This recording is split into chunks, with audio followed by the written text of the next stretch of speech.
मन दुखाउनेहरूलाई हामी रोक्न सक्दैनौँ, त्यो हाम्रो कन्ट्रोलभन्दा बाहिरको कुरा भयो।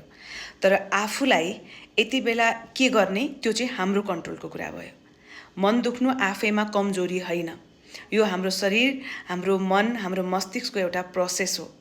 र यति बेला के गर्ने उपायहरू थुप्रै छन्। उसँग जे थियो उसले त्यो उकेलेर गयो, लिने कि नलिने तपाईँको कुरा हो नि त। र सम्झिनुहोस्, जसले दुःख दिँदैछ ऊ भित्र कति दुःख भरिएको होला, अरूलाई नकारात्मक कुराहरू सोच्ने मान्छेहरूभित्र कति नकारात्मकता होला। उप्रति दया गरौँ, उप्रति घृणाभाव नगरौँ। पहिलो उपाय, घृणा, रिस, द्वेषले हामीभित्रको स्ट्रेस केमिकल र हामीभित्रको इमोसनल सेन्टरलाई अझ ओभर रियाक्टिभ गर्छ, जसले गर्दा हामीलाई स्ट्रेस दिने कर्टिसोल अझ बढ्न सक्छ। त्यसले हाम्रो शरीरलाई अझ विभिन्न किसिमका असरहरू, नकारात्मक असरहरू देखाउँछ। भने दया, माया, करुणा हामीले आफूभित्र बचाउन सक्यौँ भने यसले हामीभित्रको खुसी बनाउने रसायन तत्त्वहरूलाई चाहिँ घट्न दिँदैन। अर्को उपाय, हामीलाई कसैले चित्त दुखायो भने हामीले आफूले गरिरहेको काम पनि छोडिदिन्छौँ।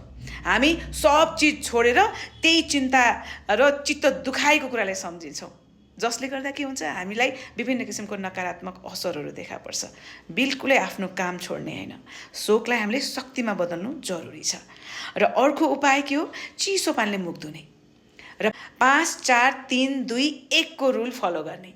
आफ्नो वरिपरि हेर्ने 5वटा कुरा के देख्नुहुन्छ, आफ्नो शरीरले त्यति बेला 4वटा कुरा के छुन सक्छ, छुने, आफ्नो कानले 3टा कुरा के सुन्न सक्छ, सुन्ने, नाकले 2टा कुरा के फिल गर्छ, गर्ने, जिब्रोको टेस्ट फिल गर्ने। यति बेला हामी त्यो नकारात्मक सोचाइबाट रियालिटीमा बाहिर फर्किन्छौँ।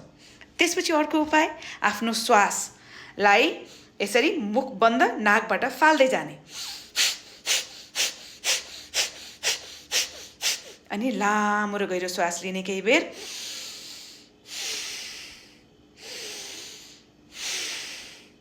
आफूभित्र सकारात्मक भावहरू भर्न थाल्ने।